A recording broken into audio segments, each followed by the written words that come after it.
Welcome to Speak for Yourself. I'm Greg Jennings. He's Doug Gottlieb in for Whitlock and Call it, Marcellus. coward. I sit in for you so you can go skiing last week and you get the Jennings is there, Jason McIntyre's there, Hushmanzada's there. No mention of me. Yeah, I got you.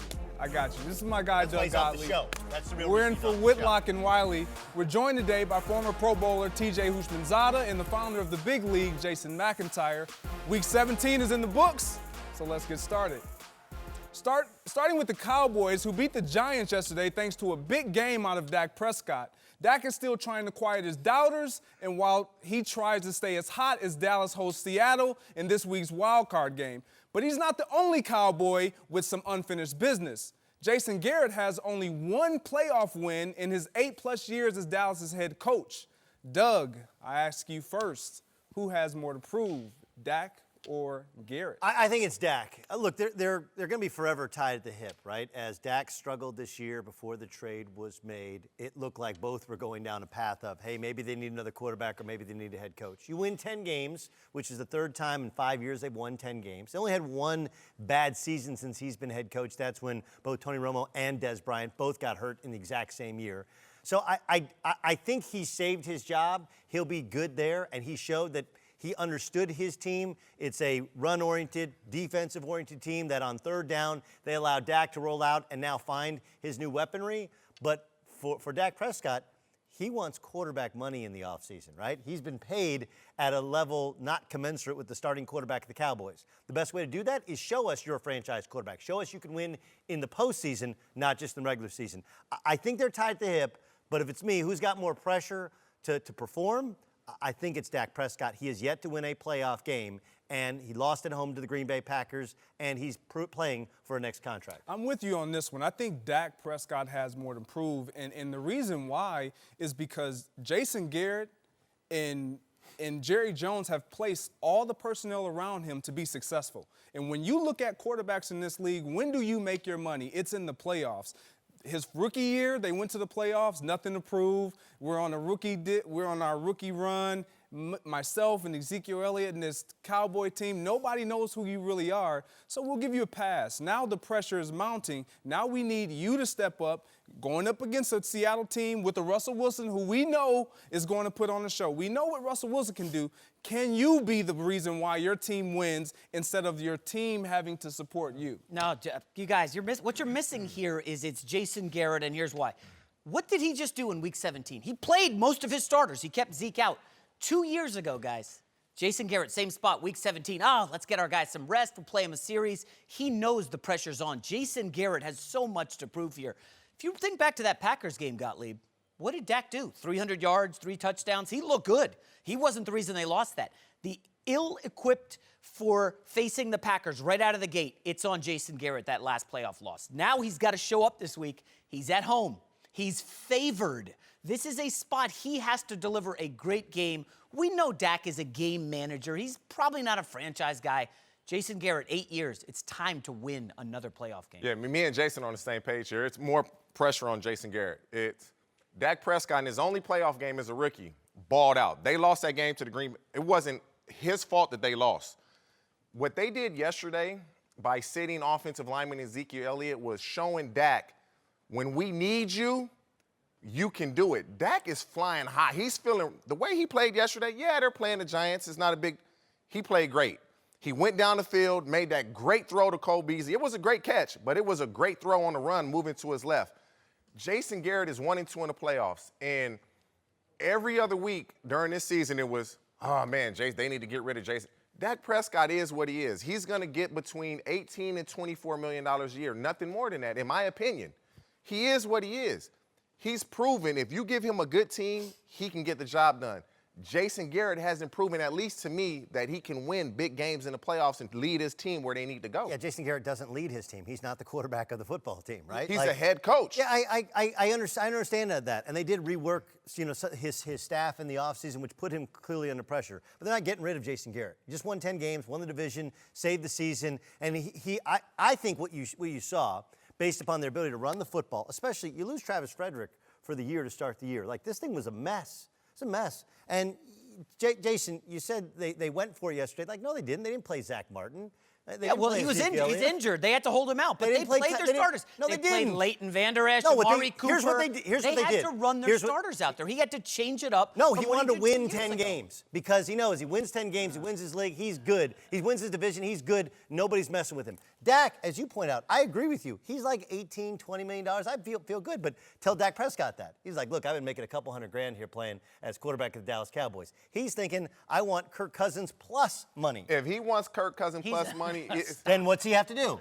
hey, they always Ball out in the playoffs per Greg Jennings. He's right. I don't care who you are. When you watch the Dallas Cowboys, when you watch any game this weekend, are you going to say, man, their coach better win this game? No, you're going to say these guys have to step up and play. And when we look at the playoffs alone, we understand and we know if your quarterback is not willing to step up and make big plays, you are quicker to exit than the guys who We have all the know quarterback. we're down to players. TJ, I love how everybody wants to toss these quarterbacks out. Oh, let's get rid of him. Okay, Ryan Tannehill's going to hit the market. Nobody wants Nobody's him. getting Joe rid Flacco. of There's him. so many quarterbacks around the league. There's no way they're making a move on It's Dak always Prescott. on the No players. way. Now, don't get me wrong. It's always on the players are the ones that go out there and play.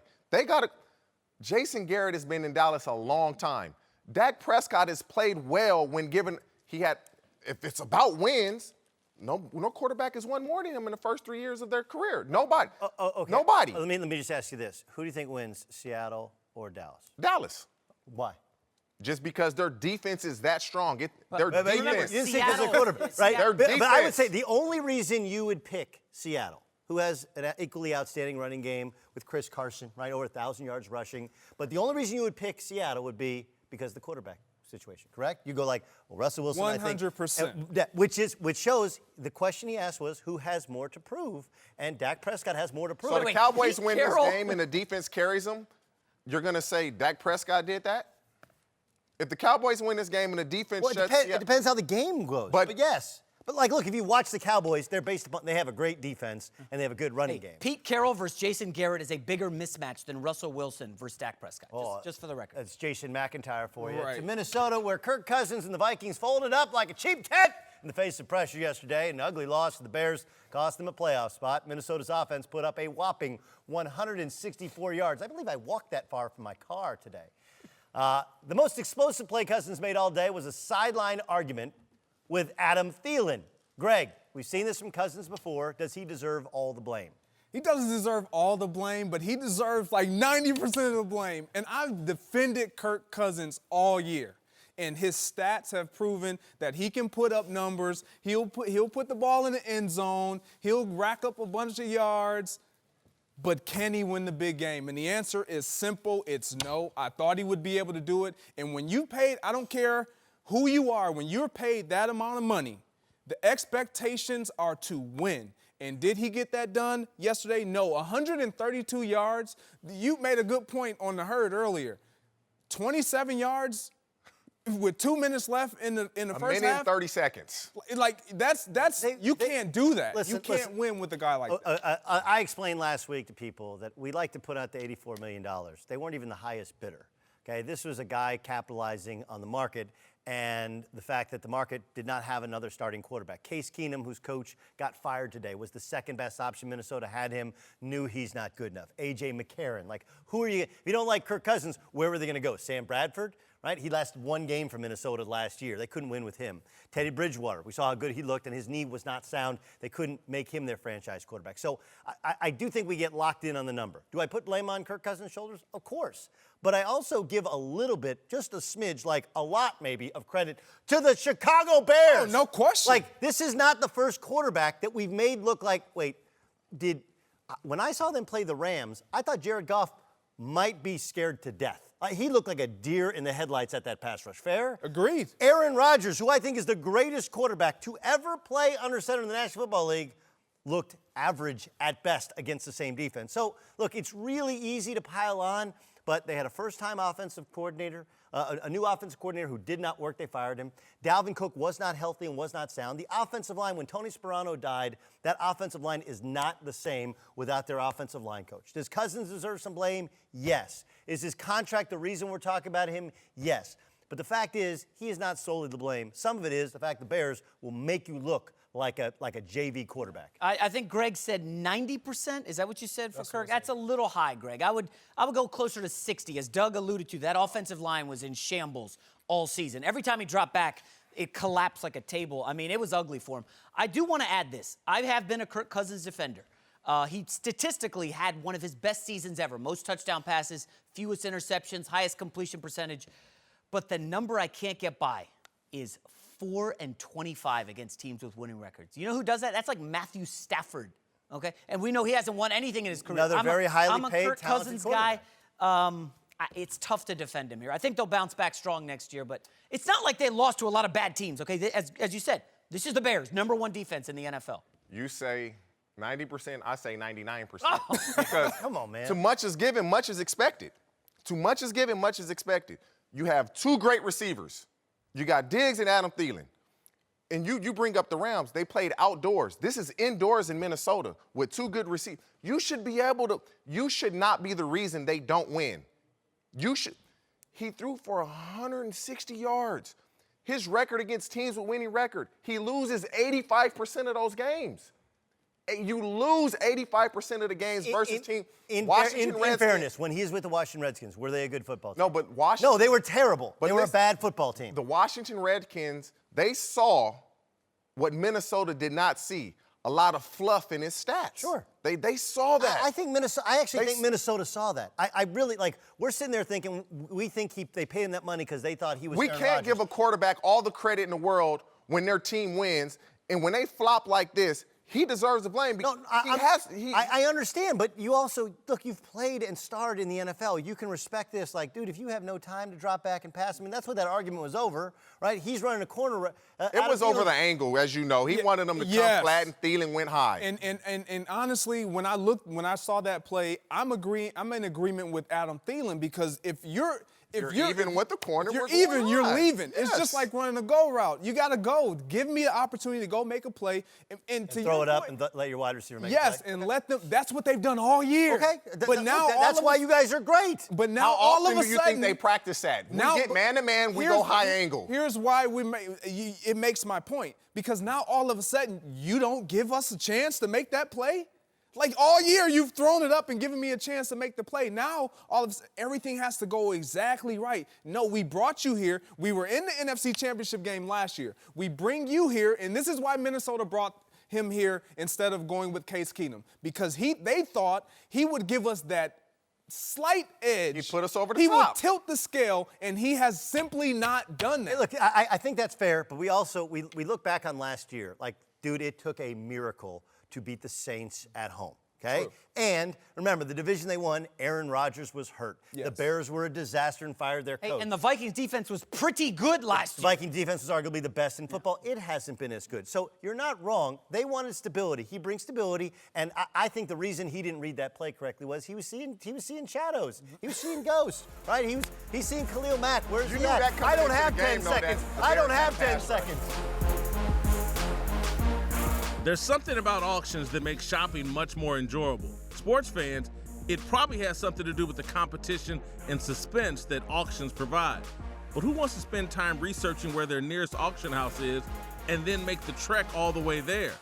I definitely don't. And that's why I love Pristine Auction, an online sports auction house where you can buy and sell sports memorabilia from the comfort of your home. Pristine Auctions runs tons of different auction formats, including multiple weekly auctions, a premium monthly auction, as well as daily and 10-minute auctions. They guarantee the authenticity of their items, and everything you purchase comes with authentication from the most trusted sources. And the best part is, it's so affordable. I just saw an autographed Magic Johnson photo that sold for only $12. There's plenty more where that came from, too. Check out Pristine Auction now. You'll be hooked. It's free to register, free to bid, and only you pay for the items you win. That's Pristine Auction, spelled Pristine, auction.com. And when you register, be sure to select the Speak for Yourself podcast from the drop-down menu in the How Did You Hear About Us section. This lets them know I sent you. Time for a big story. Greg Jennings and Doug Gottlieb in for Whitlock and Wiley. TJ Hushmanzada, Jason McIntyre are back. Let's return to the NFL. where the Steelers beat the Bengals yesterday, but were eliminated from the playoffs after the Ravens held on to beat the Browns. It's the first time Pittsburgh has missed the postseason since 2013, and while Big Ben says he's optimistic about next year, the tension between Ben and Tomlin this year has been undeniable. Doug, can Ben and Tomlin coexist next season? Well, they better, because you don't have a choice, right? I mean, the only thing harder to find a coach that has credibility from winning 2 Super Bowls is finding a quarterback that has won 2 Super Bowls. They're not, like, you're not going to retire Big Ben, are you? You handpicked his offensive coordinator, and you focus the offense around him, and you're not going to fire Mike Tomlin. That's not what the Steelers do. Plus, I don't blame a healthy amount of the blame on him. Some blame on him, but I think they're forever tied at the hip. They're going to have to figure it out, aren't they? I mean, look, the Steelers, let's just be honest, if not for a fluky play in Denver, if not for a fluky injury in Oakland, win one of those 2 games, and they're in the playoffs. As much dysfunction as they had, if they're in the playoffs, they're as dangerous a team as anybody. Their offensive line needs work. Gave up the most sacks of anybody in the National Football League, 51 sacks, tied for most in the league.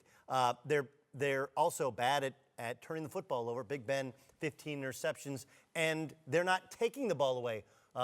Only 18 takeaways, which in new age statistics in the National Football League, what are you on third down? They don't get off the field. What are you in the red zone? And do you take it away and do you turn it over? They're bad in most of those categories, and they stopped running the football, 31st in the league in rushing. I think they have some issues. All that said, they're this close to making the playoffs, a lot like we saw with the Ravens. I just don't think you can make a quarterback change, and I know they're not making a coaching change, so they're going to have to figure out a way to coexist. I'm going to be quick here because I'm very interested to see what TJ is going to say. But for me, I don't think they can coexist. And when I say I don't think they can coexist, I mean it equating to wins and losses when it matters. When I look at the Pittsburgh Steelers and what they've been able to do, what they have not been able to do is win in the postseason. Since 2009, that was their last Super Bowl win. 10 and 11, they lost to the Green Bay Packers, which is a team that I was on. And since then, they've just lost. They've lost. They've clashed with Ben and Tomlin every single year. The message that Tomlin tries to convey, Ben counters, and he doesn't really push that same message coming from your leader. I don't think that that's a key to success or ways that you can build with a franchise. TJ, tell me I'm wrong. They have to coexist. Now, how I look at it is Mike Tomlin is a defensive guy. Big Ben is technically the head coach of the offense. They do not run the ball at all. They don't even attempt to run the ball. Their offensive line is pretty good. Those sacks are because Ben holds on to the ball, always looking for a big play. That's why they have as many sacks. It all started at the beginning of this season. When those offensive linemen came out and they called out Le'Veon Bell, there's a lot of guys on that team that are friends with Le'Veon Bell that disagreed with that. That was number one. They called out Le'Veon. Some agreed with it. Others did not. And then when Big Ben called out Antonio Brown, you get rid of Todd Haley. Ben wants to be in control of the offense. That's fine. The offense, the Steelers are probably the only team in the history of the NFL that did not make the playoffs, and had they made it, would have had a legitimate chance of winning it. Where does that happen? They have to make this work because it's such a good, in my opinion, partnership. The Steelers have a tremendous team. I don't know why they're not in the playoffs, but number one, it should start with, let's try and run the ball. Just try. Well, TJ, they were down to their third-string running back late in the season, Jalen Samuels. And when he given opportunity, he was he good. Runs for over 100 yards. And they won that game. So, listen, they're going to work together. This is like a married couple, right? These two have been together for 12 years on the same team. 12 years. Married couples have their highs. You go on awesome vacations. You have kids. You go on vacation You win a all the Super time. Bowl. I'm not living on vacation. Always on vacation. And then you have your lows where things are not going so well, and missing the playoffs is a low. But ultimately, you do it for the kids right now. Yes. The married couples work things out, Yes, no, and it all works. No, And the Steelers will be fine. Look, I'm not worried about this team at all. Doug, one last point. Yes. Okay? They got to figure out the secondary, okay? Because in some big games this year, Phillip Rivers torched them. They've just got issues in the secondary. Otherwise, as TJ said, there's this no is a perfect team, though. that could get There's to no the Super perfect Bowl. team. They could get to Every team is going to have a weakness. The Steelers is the secondary, and that's okay. Let Doug go. He wanted to say something nice. No, I was actually going to comment on they are like a married couple. They are staying together for the kids. The kids is however long Ben Roethlisberger can play, and ultimately it'll end up in some sort of amicable divorce where Big Ben graduates to television or retires and goes out to pasture, and then maybe Mike Tomlin goes on to TV as well. We call that unconscious uncoupling. Remember Gwyneth Paltrow coined that? I also think there's, Splitting Up Together or something like that? There's a show like that where they're actually getting divorced but still living together to save money. And this That's what it feels like. all these points are why I think that they cannot coexist. When you are on the offensive side of the ball, Okay, but we don't disagree with that there's dysfunction. What do? So do you get rid of Ben Roethlisberger? Do you get rid of Mike Tomlin? You can't get rid of Ben Roethlisberger. Okay, so you fire Mike Tomlin. I don't think you can fire Mike Tomlin. So what do they do? There's no one. I'm just saying, can they coexist? Wait, No. Counseling. They need counseling. Wait. He did. They can't. I'm so lost. Go. They can't coexist. I've said last week that Mike Tomlin, if they had to part ways, it would be Mike Tomlin. And the reason why is because when you have a Hall of Fame quarterback, you don't let that go. When you see that there's still fuel left in that tank, a quarterback in this league is so much harder to replace than a head coach. I agree, but Ben so much. Like, look at this offense. They give Ben. They don't even try to run the ball. They don't attempt to run in the league. Okay, they don't even attempt. So wait, we both agree it's really hard to find a quarterback, right? We all agree on that. Miami Dolphins have been searching ever since Dan Marino left to find a quarterback. It's really Buffalo Bills ever since Jim Kelly been searching. We all agree. But it's equally hard to find somebody who can stand in front of a room full of men and say, hey, I've won a Super Bowl. Do it my way. We'll win a Super Bowl. Like, it's really, really hard to find a guy who commands the respect that Mike Tomlin And that's why there's 8 head coaching openings now, because it's not as easy as it seems. Okay, so what you propose that you fire Mike Tomlin, you find a TV job for him? Like, is that the proposal? that's not. Because we don't disagree that there's dysfunction between the two. That's not what I'm proposing. I'm just saying the question is, can they coexist? Yeah, they may have to. I think they can. I think they totally can. I don't think that they can, and it will equate to wins. It hasn't. Did you like everybody you played with or played for? No, absolutely not. Okay, and did your quarterbacks always like who they played with? And No, played for? absolutely not. And thank you for bringing that point up, because what started to happen when Aaron Rodgers started to chatter too much, and Mike McCarthy started to chatter a little bit back, who won that battle? Aaron Rodgers. Ultimately, Aaron Rodgers. Aaron Rodgers won that battle. The quarterback always win when they have that type of talent. I also think there's something else here that's at play, is that you have the Steelers and the way that they've always done business in direct conflict with the trend of the NFL in terms of Antonio Brown gets paid, Le'Veon Bell gets paid, and how that kind of all works into the future, right? The Le'Veon Bell thing screwed this whole team up. I think James Conner's a great story. He had a really good year until he got banged up. But let's be honest, like Le'Veon Bell's an elite back, and the fact that they couldn't make it work. Some of that's on Le'Veon, but some of that's on the Steelers and the way they've always done business. TJ Hushmanzada and Jason McIntyre are still here. Let's move now to the Patriots, who dominated the Jets yesterday to clinch the 2nd seed in the AFC and a first-round bye. A lot of people have been doubting Tom Brady and company this year, but the AFC seems to be pretty wide open, and New England always finds a way, making 3 of the last 4 Super Bowls. Doug, do you expect New England to get back to the Super Bowl again? I do not.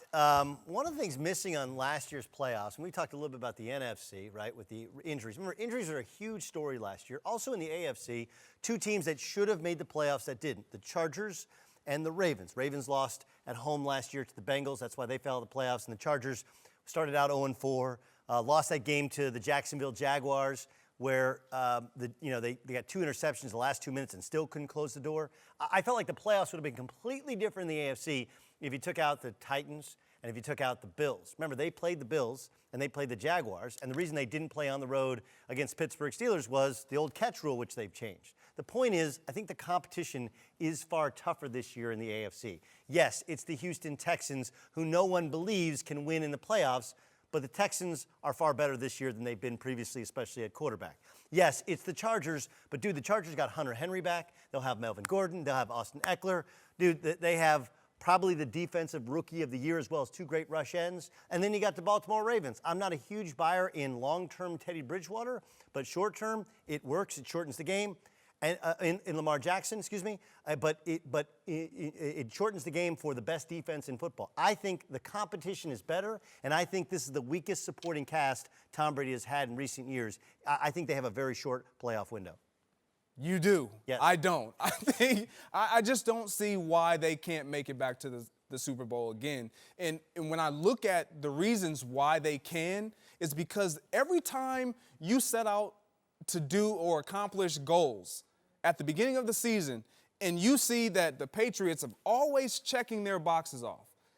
Win at home, check. Playoffs at home, check.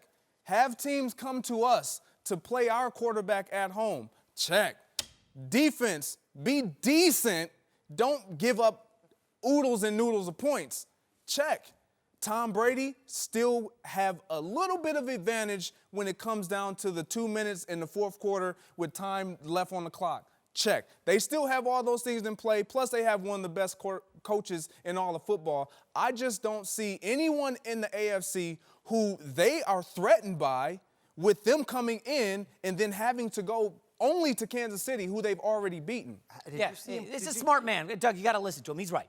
There is 100% reason why the Patriots will get back to the Super Bowl. It's because the AFC is a bit of a joke. I mean, you look up and down that list. Are you scared of Andy Reid in the playoffs? Have you seen what he's done at home in Kansas City? Nothing. The Baltimore Ravens could be a test. I would agree.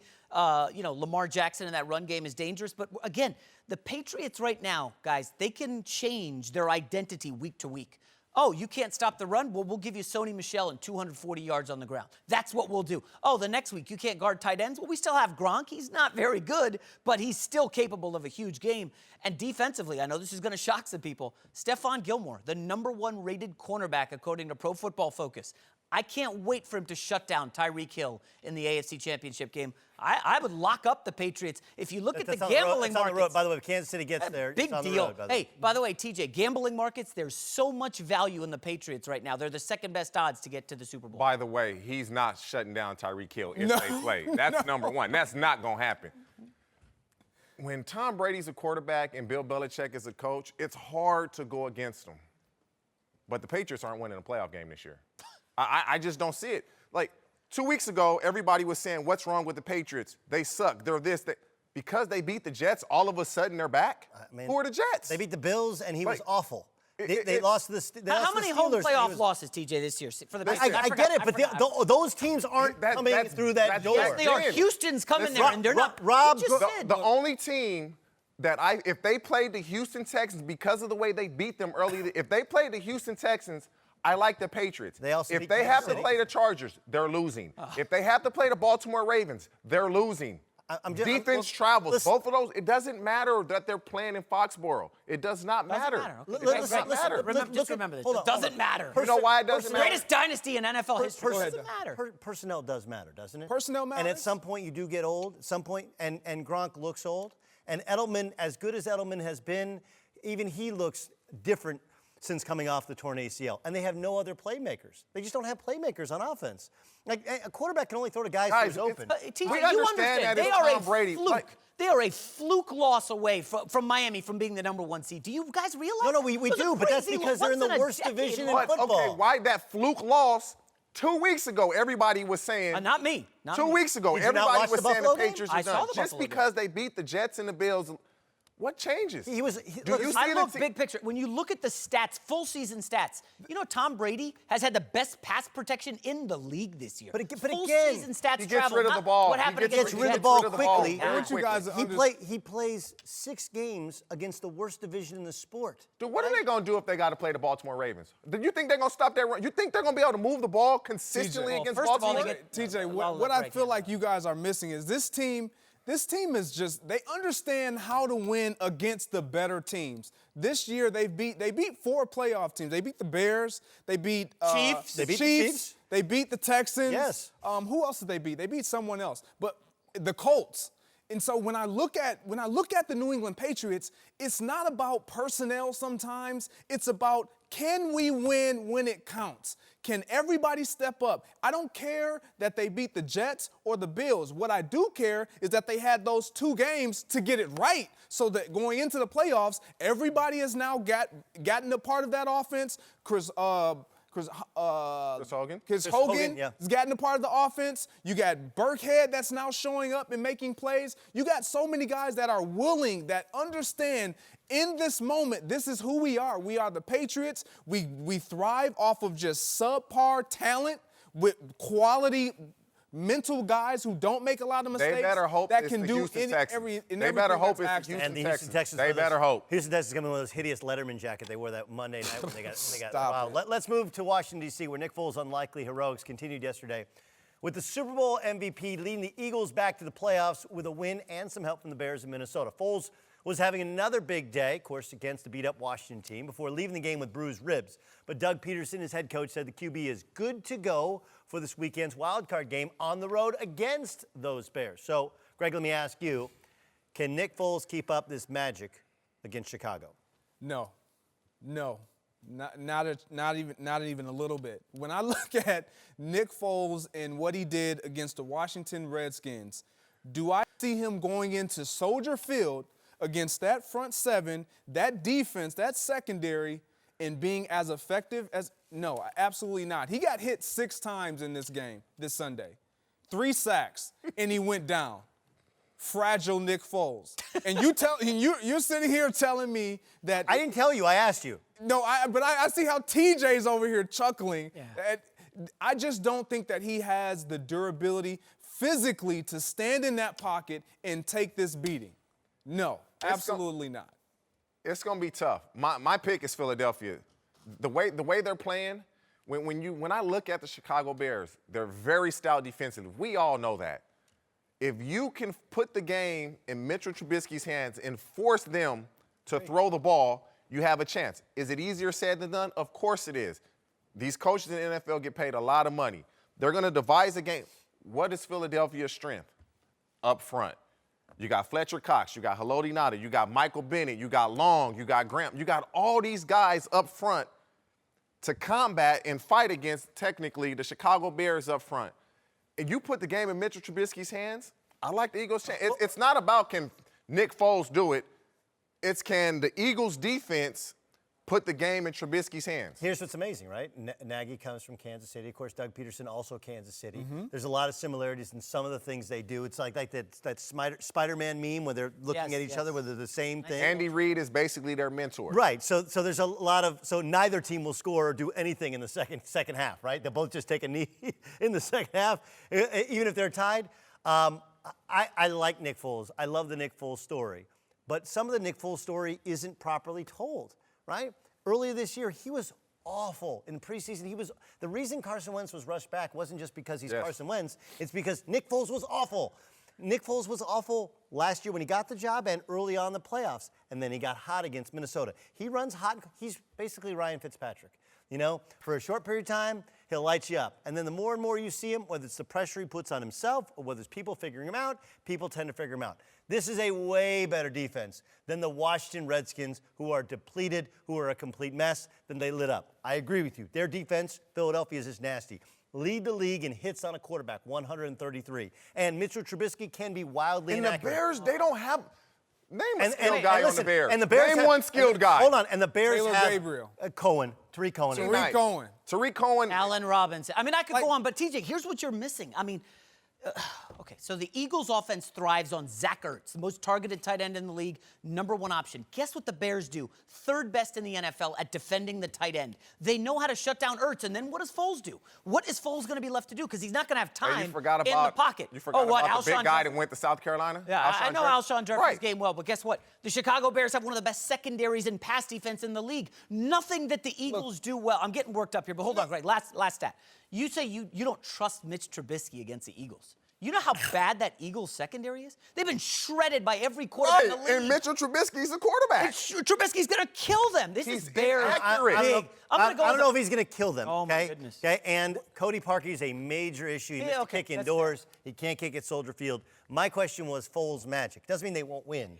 I think the Foles Magic. This is a bloodbath. You got Bloodbath. 4 Pro Bowlers on all levels of that Chicago Bears defense. They're nasty. Like, you're not beating those Bears. But we That got to see Magic- about Eddie Jackson. He's doubtful with the high ankle sprain. That's actually a big loss. We know he's one of the best playmakers in the league. Yes, he is. But when you go He'll be position ready. by position, level by level, as he said, the Bears defense. The Eagles, they have a roster. They have you top to bottom, offensively and defense. They do have a roster, but a lot of those guys Impressive are on roster. injury reserve. And all those Who? good wins. Carson Wentz? I would, by the way, like no one's pointed this out, Carson Wentz was active last week. Like, it's not out of the realm possibility Carson Wentz comes in and plays in this game, right? Like, it's not crazy. Sudfeld wasn't bad. Sudfeld was awesome against the Redskins. It's not happening. TJ Hushmanzada and Jason McIntyre are back. Let's move to Kansas City, where the Raiders' season mercifully came to an end yesterday with a loss to the Chiefs. But the drama of John Gruden era looks like it will continue into the offseason, with the team reportedly hiring former NFL Network analyst Mike Mayock as general manager. Doug, the Raiders now have 2 TV personalities running their team. Is it going to work? The commitment to excellence or the commitment to excrement, right? Is that what we're getting to? Look, I think both of you guys know this. There are people that are on TV that cover sports, and there are people that are kind of all about the sport that they cover. And I do think that Mayock is like that. I think Gruden was a football guy who became a personality, not a personality who became a football guy as well. I kind of think it does work, and I'll tell you why. He's not going to be doing normal GM stuff. They have cap guys. They have contract negotiators, and they have John Gruden who's going to call all the shots. What he's going to do is player and talent evaluation of all the rosters in the NFL because they have so much cap space, and of all the draftable and undraftable players in the National Football League. Find me a Phillip Lindsay. Get me a guy 7th round or not drafted that can make my team as a running back. Find me a quarterback to ultimately replace Derek Carr because I can wash my hands of Derek Carr this year or even better next year when it doesn't hit me in the cap. I think that's going to be his job, and as long as he stays in that lane and understands that he's not making the calls at the end of the day, that Gruden's making the final call, why not? This has been his life in that he loves the draft. He loves knowing personnel. Maybe far too much so because it took away from his broadcasting skill. He gets so much into the breakdown, but if he just does what he does best, what he's hired to do, I do think it'll actually work. This is why it will not work. When's the last time you signed up to be micromanaged? You have not. I doubt it. And if you have, something's wrong with you. No. But this is why it won't work, because Mike Mayock, he is very talented and gifted at what he does with breaking down talent, what he sees, being able to assess personnel. Which is what I just suggested that he'll do. You're right. But he can offer you even more, and he's going to want to do even more. I'll tell you why he's so special. Number one, he's the only analyst that really knew that yours truly was special coming out of the That's draft. why you like him. We knew it was something. So obvious. You know, he saw the greatness, Yes. and he was the first one to identify it and say it. So I knew he knew what he was talking about. What do you say about Hoosh? I don't know what He he wasn't said on the about scene Hoosh. probably when I don't know what he said. But no, I don't think it'll work because you got John Gruden. You got John Gruden's hand in too much here. I just think with him having the last say, when you give a guy that amount of money and give him all that responsibility, you're going to ask him the last say. You're going to give him the last nod. And no one's going to want to sit here and say, hey, I'll do that. I'll just assess guys and leave it alone. No, that's not the case. The reason I believe it's going to work is because he's been hired. They sat down and he was told exactly how it's going to work. You're going to evaluate talent. I'm going to pick the talent. And had he not agreed to that, he wouldn't have been hired. Now, this is what's going to happen. As years pass and the more success that Mayock has by, okay, I like this guy, we draft this guy, he's going to want more say-so. Initially, it's going to work because he took the job and he knows what entails this. After a few years, he's going to want more say-so. He's going to want to do more. He's going to want to be able to do more. And Gruden's going to say, no. Do you remember when I hired you? This is what the deal is. and he's not going to like that. But initially, is Mike Mayock good? Yes, he is good at what he does, but he's going to want more responsibility, and Gruden's not going to give it to him. I absolutely. He got on all that all black. I think 100. he's a part of it. Yeah, I he's a wore it Raiders today guy. because of the coaches, in remembrance of the coaches that lost their jobs today. Black Monday. 100% love this dude move. Okay, you go outside the box. You do something different than the way everybody else does it. I love that 100% of the time. Look at the Warriors. They picked Steve Kerr, guy who'd never been a head coach, right? Oh, we'll make him the head coach. Let's see how that works out. Hey, look at McVay, goes to the Rams. Never been a head coach, young guy, youngest head coach, I believe, in forever in the NFL. Worked out great. I like outside the box. You could copy everyone else and do what they do and bring on retreads that other guys have had in their front offices. This is a smart move. Doing something different, identifying a guy who's been only focus has been the draft for the last, decade? That's all Mayock's done. He knows all the scouts. He knows all the teams. He knows everybody intimately. This is a brilliant move. But And I've taken a lot of shots at Gruden. I just love this outside the box move. Does this almost look like it?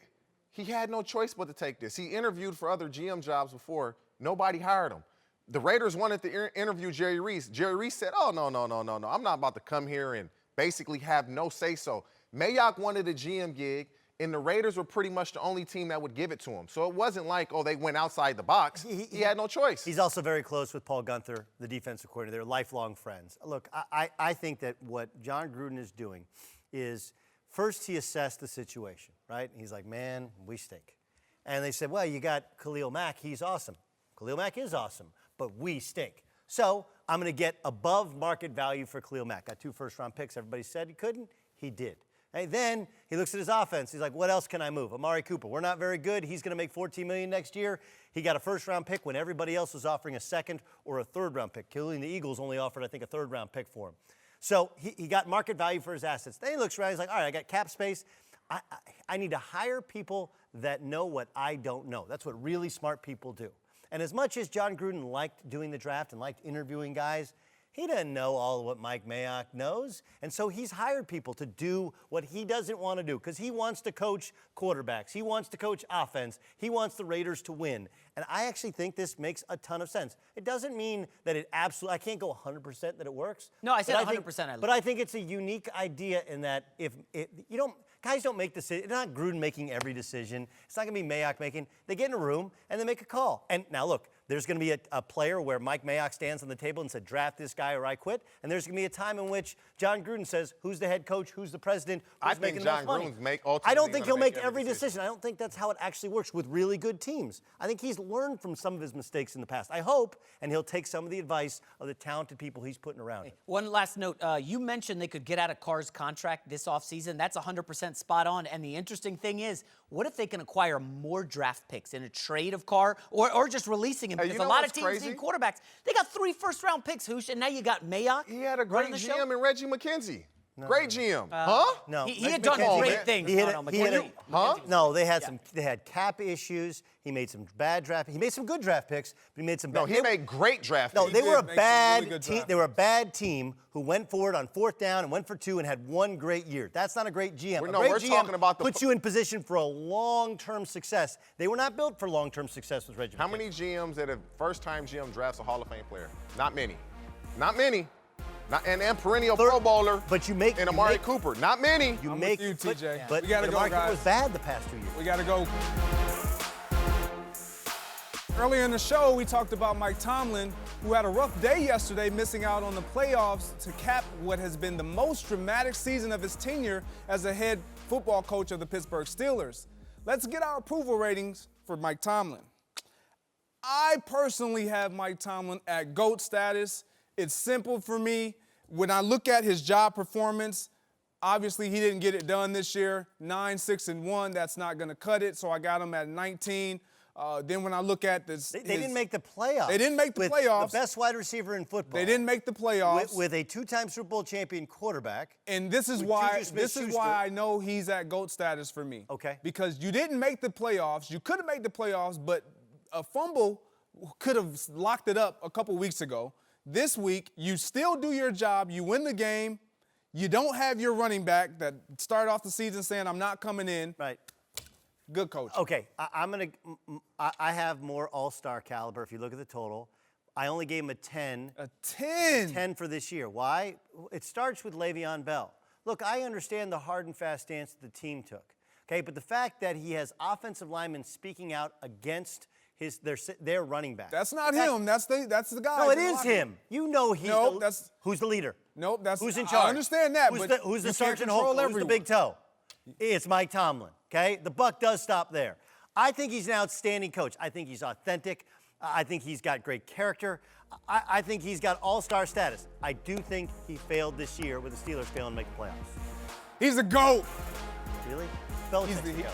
Belichick's the GOAT. Belichick's the GOAT. You're right.